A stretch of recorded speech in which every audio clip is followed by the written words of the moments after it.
il est là. Ce matin, on a enfin reçu notre colis Bookmark parce qu'avec Bookmark, les poissons, c'est super long. Et ils les ont pas envoyés en une fois, on les a reçus en plusieurs fois. Ouais. Et on s'est fait une fausse joie en fait. Ouais. On attendait le livreur et le livreur il est arrivé. J'ai couru à la boîte aux lettres et en fait il y avait qu'un livre et c'était même pas le mien, c'était le sien. Voilà. Et elle a ouvert le mien du coup ce matin.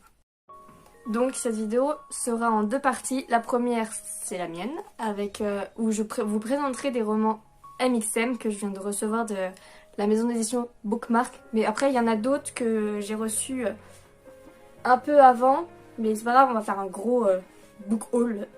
C'est pas grave.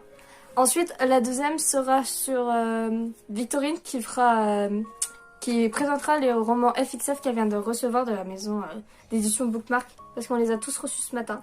Voilà. On était contentes. Donc pour commencer cette vidéo, je vais vous parler des romans d'une auteure que j'adore énormément et qui m'a donné envie d'acheter un énorme colis, enfin de commander un énorme colis chez Bookmark. Parce que vraiment ces livres ils sont géniaux. Je vais pas vous parler du premier tome parce que j'en ai déjà parlé sur la première vidéo et j'ai pas envie que ça soit un peu redondant, quand je parle souvent du même livre. Donc je vais... Voilà, c'est lui. C'est Paris 1899 de Severin Nikan. Et puisque j'ai adoré le premier tome et que l'auteur m'a donné envie de lire les autres tomes, je me les suis achetés. Voilà. Ils sont juste magnifiques. Ça c'est New York 1954 et ça c'est Amsterdam 1732. Oui, Amsterdam 1732. Voilà, ils sont magnifiques. Surtout Amsterdam parce que je l'ai un peu feuilleté. Je l'ai même reniflé. Ah. Il est à chaque chapitre, il y a ça. Et voilà, c'est juste magnifique. Il est magnifique. De toute façon, quand on les regarde, je vais essayer de ne pas les abîmer. Voilà. Quand on les regarde, ils sont juste magnifiques. De toute façon, la page de couverture, la quatrième de couverture aussi, tout est beau. Ils sont vraiment trop beaux. Voilà. Puis ils font trop beau dans la collection. T'es sûre pour la page de couverture? La première de couverture? Ouais. Voilà, merci Victorine. Hein, qu'est-ce que je ferais sans elle? Mais du coup, pour vous parler parce que je vous montre qu'ils sont magnifiques, mais il faut quand même savoir ce qui se passe à l'intérieur. Voilà. Bon, celui-là, il était magnifique de l'extérieur comme à l'intérieur, donc je pense que celui-là aussi. Parce que, franchement... L'auteur, elle a une plume incroyable. On a juste envie de partir dans les paysages qu'elle décrit et de vivre. Enfin, pas de vivre parce que c'est pas très drôle si vivre. Hein, c'est pas très joyeux. Hein. Mais on a, enfin, enfin, voilà, on a envie de les relire alors que quand on a terminé de le lire, eh ben, on veut recommencer, on veut le redécouvrir, on veut oublier pour le redécouvrir. Voilà. Ils sont de toute façon. Voilà, l'auteur est trop bien. Non, je suis pas fan, non. Voilà. Donc, je vais vous en parler.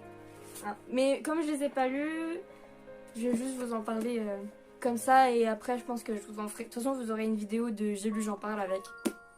Bientôt, parce que j'ai l'intention de les dévorer tout de suite. Donc, en premier, je vais vous parler de Amsterdam 1732. Je sais que c'est le troisième tome, mais c'est celui qui me donne le plus envie.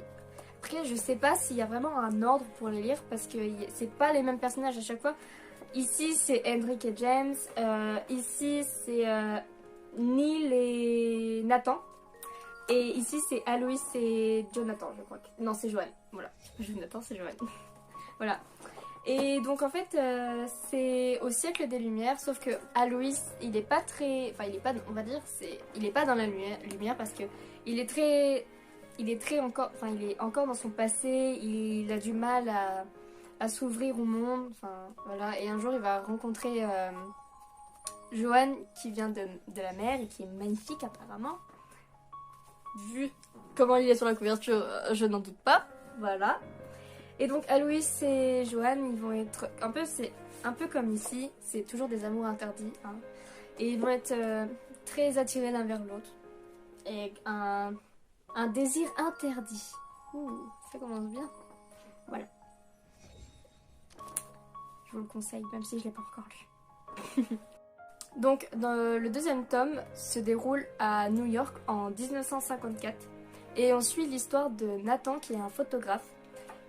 il a un peu perdu son inspiration, mais sauf qu'un jour il va croiser le chemin de Neil et en lui il va trouver cette lumière, cette inspiration qui lui manquait.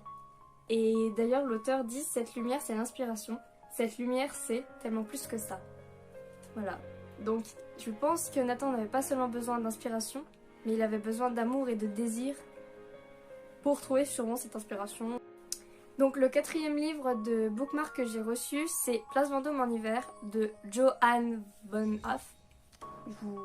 Voilà. Dans ce livre, on suit l'histoire de Victor qui est en instance de divorce et qui doit élever Sarah qui est sa fille de 5 ans. Il est architecte-restaurateur et un jour il est invité à un gala par une famille de mécènes. Donc Victor va tomber amoureux des beaux yeux bleus de Zachary et Zachary est en fait le fils de l'hôte qui a organisé le gala. J'ai très hâte de le lire. Je pense que je vais le lire cet hiver, même si là on est en avril. J'ai encore du temps pour le vouloir, mais ça sera mieux de le lire en hiver. Il a l'air tout mignon, tout cocooning, alors je vais le lire cet hiver. Donc vous n'aurez pas mon avis tout de suite. Et le dernier livre que j'ai acheté, c'est De retour dans le placard de Bill Konigsberg. Voilà, Bill Konigsberg. Je ne sais pas. De toute façon, je ne sais jamais dire le nom des auteurs. Alors, voilà. Donc, dans cette histoire, nous allons suivre la vie de Raph, qui a fait son coming out. Il n'a aucun ennui, tout le monde l'aime bien. Il parle de tolérance avec d'autres personnes, tout se passe bien. Sauf qu'un jour, il va emménager en Nouvelle-Angleterre et il en a marre d'être dit comme Monsieur le Gay, c'est toujours comme ça qu'on l'appelle, c'est toujours comme ça qu'il est vu. Donc il va pas retourner dans le placard comme dit dans le titre, il va tout simplement ne le dire à personne. Il va vouloir passer pour être Monsieur tout le monde, tout simplement. Voilà, il veut pas être qualifié par sa sexualité, ce qui est complètement normal. Il faut se le dire.